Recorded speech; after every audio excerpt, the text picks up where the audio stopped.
Hi guys, this is Sam and welcome to Logic, where I help you understand English through its logical and mathematical patterns. Today we're going to talk about the philosophy and importance of grammar, more specifically about the big difference in meaning that a small difference in grammar can make, not only in English but in every language. And we will also talk about what I call empty grammar. So let's get started. I don't think empty grammar is a linguistic or scientific concept. It's just my own personal observation, and it will make more sense in just a minute. I consider empty grammar to be the grammar that doesn't add any important, valuable, or indispensable information to the meaning expressed by a sentence. It's basically pointless grammar that is there because somebody decided that it had to be there, but it doesn't give us any conceptual details. I'll explain this concept using Italian, which you do not need to be able to speak. It's actually better if you don't speak it at all, so your approach to this topic will be metalinguistic, which is the best way to learn a language in my opinion. Here I will link a video that explains what I mean by metalinguistic and how we can learn languages. So let's dive right in. In Italian, nouns have gender and number, and so do the articles and adjectives related to them. As a general rule, the letter O, pronounced as O, identifies a singular male entity. Amico means one male friend. The letter A generally identifies a singular female entity. Amica means one female friend. The letter I, pronounced as I, identifies plural male identities. Amici means more than one male friend. And the letter E, pronounced as I, identifies plural female identities. Amiche means more than one female friend. I consider this to be meaningful grammar because it helps us understand who we're talking about and how many of them we're talking about. In English, it's harder to understand because friend could be one male or female, so whilst we do understand the number, only one, we don't understand the gender, and it can be a little bit confusing when we speak.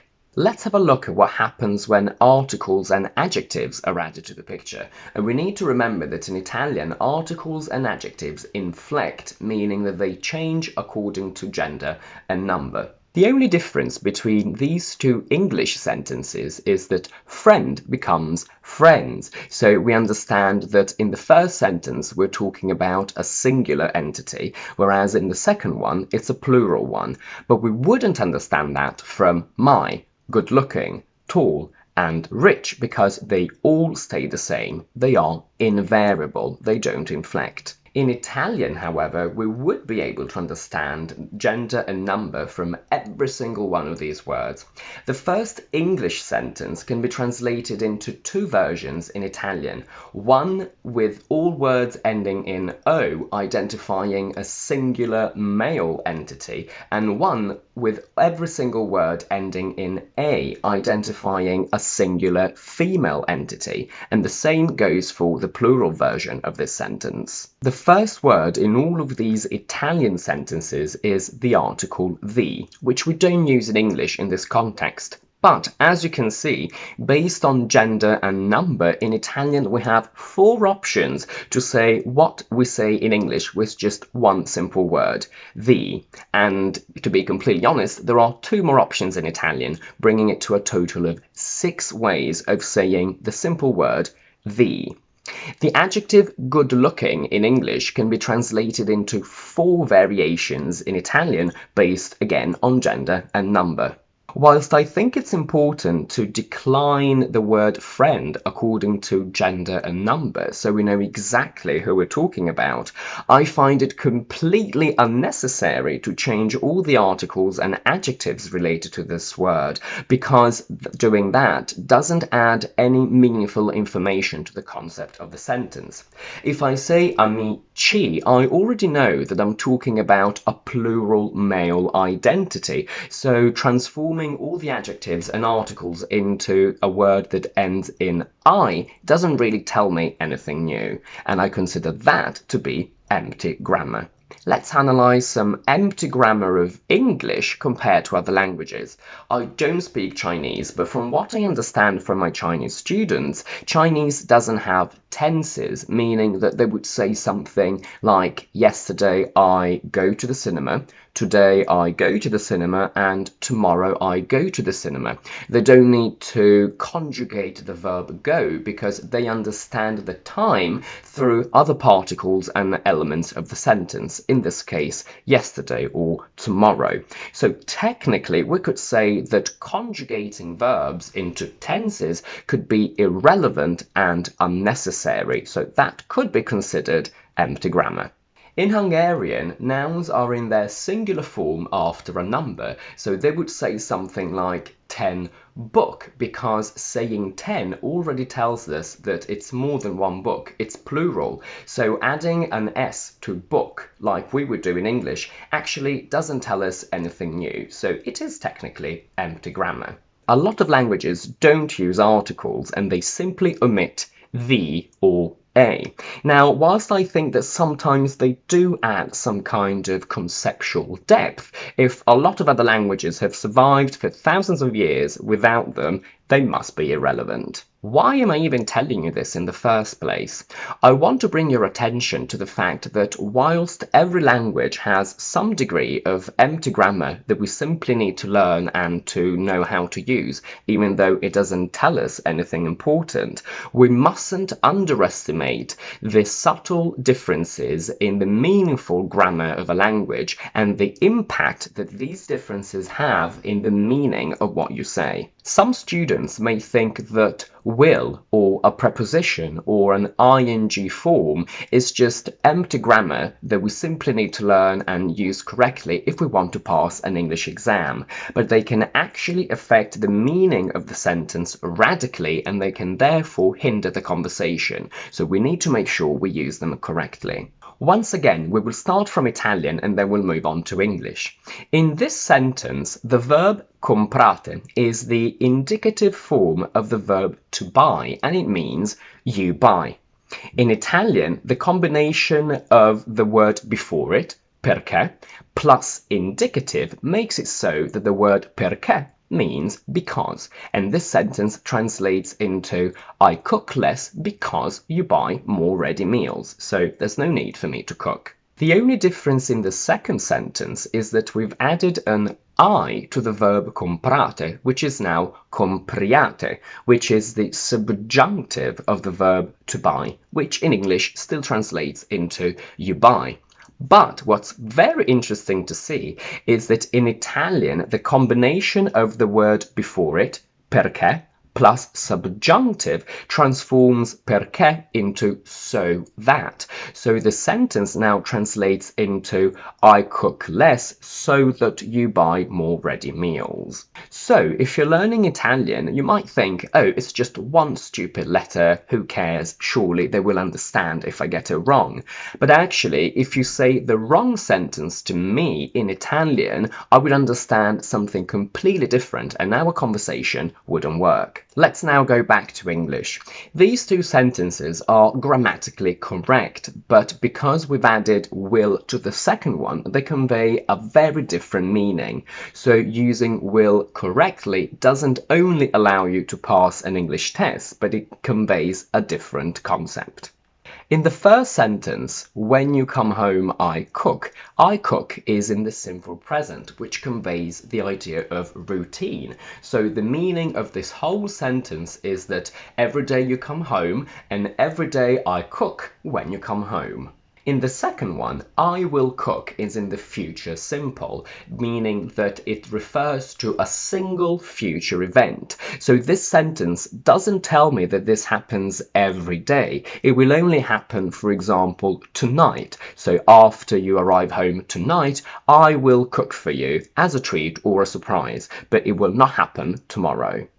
One of the very first things that you learn in English, and one of the things that we as teachers always correct our students on is the use of the preposition to for movement and in for state. So you can't really say I came in London because come gives the idea of movement. So it should be I came to London or I went to France rather than I went in France.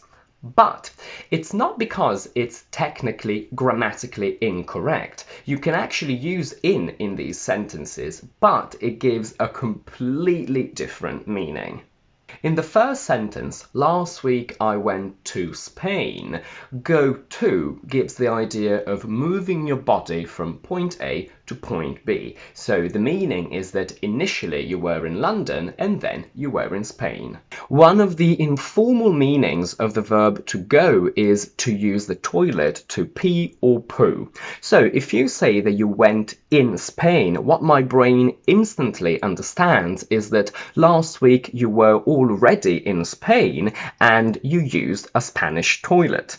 Now, if you say to me, last week I went in Spain, I do understand that what you want to say is I went to Spain, but it takes my brain an extra millisecond to make that connection. And in this specific case, it's still all understandable. But in other contexts, a small misuse of a word like this can hinder the conversation completely.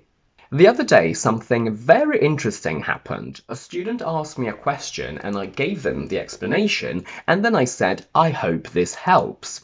They replied saying, no idea how much it did.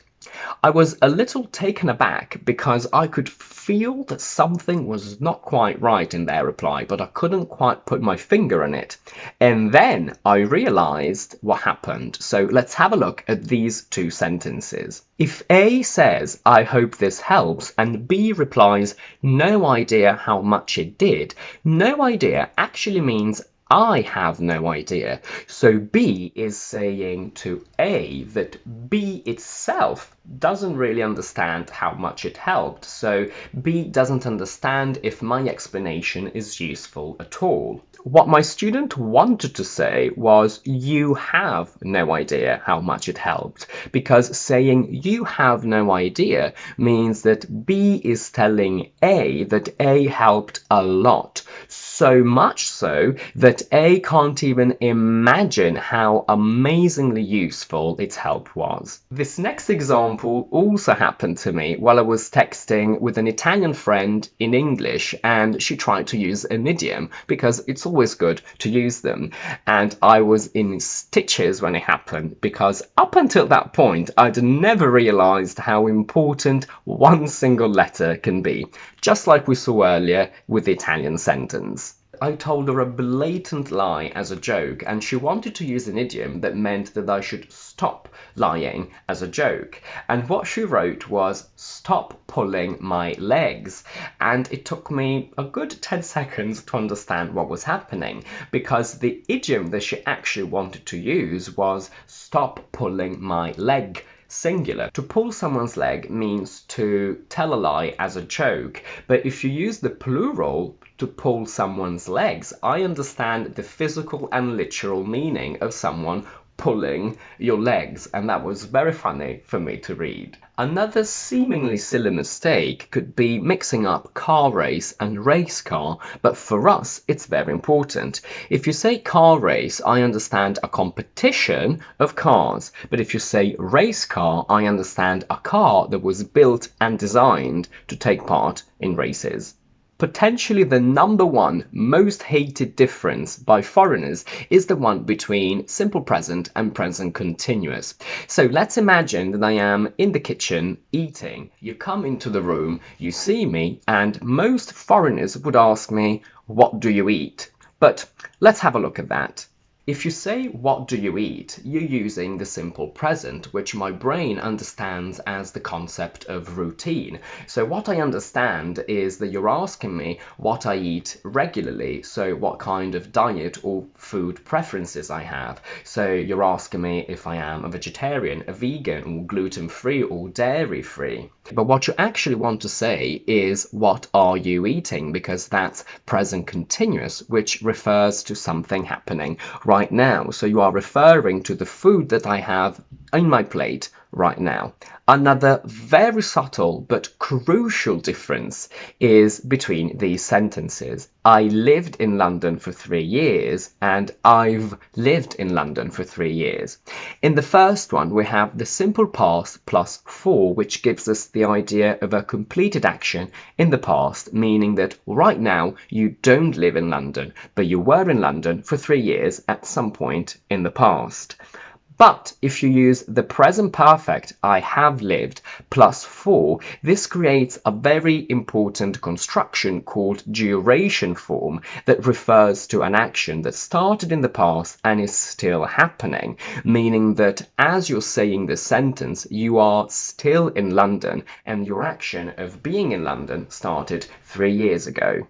While must and have to are fairly similar in meaning in the affirmative form, so we can sort of use interchangeably the two sentences, we must wear a mask and we have to wear a mask, there is a fundamental difference in their negative forms.